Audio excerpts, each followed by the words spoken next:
One, go ahead.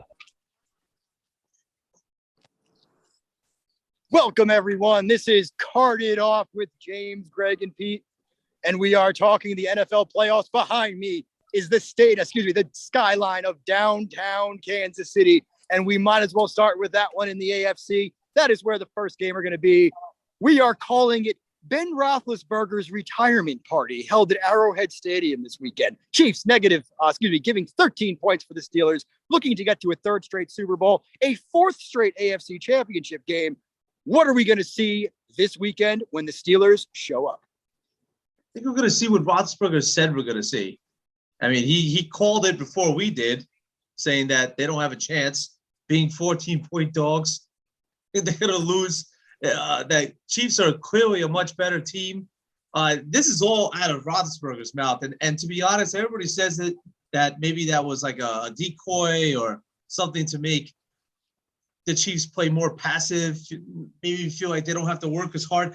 I think it's an accurate forecast. And as a fan, I'd be very upset. And at that result, when that happens, when the Chiefs blow them out but don't cover the spread, but do beat them, when they're winning 31-6 at halftime, I think that Roethlisberger should get a great, nice party for him when he comes back of tomatoes or something of the sort. Yeah. Well, look, I would say take Roethlisberger and DraftKings. Just so you know, this will be the third playoff matchup between the Chiefs and the Steelers. The first time they played was in 1993, a Joe Montana victory for the Kansas City Chiefs en route to the AFC Championship. They played again in 2017, and Roethlisberger beat them. James, what are we going to see this weekend right now with the Chiefs and the Steelers?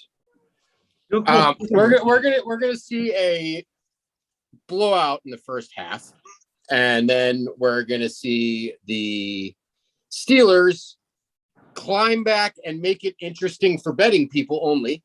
I think that the Chiefs will still cover. I think they're going to win by 2 touchdowns because I just don't think that Pittsburgh's very good. I bet what Ben Roethlisberger said. I don't know if he was trying to take pressure off or what, but I think he's right, and they're the worst team in the playoffs. Their odds to win it all would tell you as much, being a whole 300 points more than the next two, the Raiders and the Eagles. Like, that should tell you something when they're the worst by 300 points on a bet to win it all. I have the Chiefs winning and covering. Well, very good, very good. What about you, Greg? Definitely. So that will be that. What's that? What about you? All right. So what I see is the Chiefs victory as well. I also call it Andy Reid football, where the Chiefs don't exactly do anything in the second half after they get a big lead. It drives everyone in those buildings absolutely insane. What are you going to do? If they win the game, when we could do this next week, but who knows? We have seen upsets in football. This could be one of those upsets if Pittsburgh wins, and Ben Roethlisberger's career, does continue.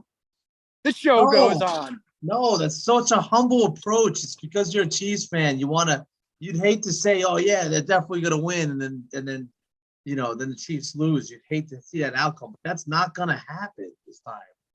All right. Well, we'll see what happens, and I do agree with you. I would pick the Chiefs. The second game we've mentioned this before, will be the Buffalo Bills and the New England Patriots, and that will be the Saturday night game from Buffalo. That is going to be 3 degrees. It is going to be cold. It is going to be insane. What are we looking at there? Do we see Belichick run the ball and throw it only 3 times and a New England victory, or does Buffalo win a second consecutive game against their arch rivals? Oh, okay. What I have here is the Buffalo Bills as a 4-point favorite. I see Buffalo winning, barring a catastrophe like that, semi-ice wind bowl, if you want to call that, earlier this year. I think that, we talk a lot about Bill Belichick against rookie quarterbacks. Well, he has a rookie quarterback going for him in the playoffs. Josh Allen, I'm a fan. I'm a fan. Big arm. He can throw through the wind. He could get out and run a little bit if he has to. The Buffalo Bills have been kind of a frustrating team where it seems like the offense or the defense will just kind of abandon them for games. And coming into the season, they were a lot of people's favorite pick. I will say this: they're actually my dark horse pick in the AFC to make it. Dark horse pick. I do like the dark horse pick. I will tell you that. As we overlook Kansas City, it's going to be freezing here. I should have mentioned it'll be 10 degrees and there'll be snow on the ground probably.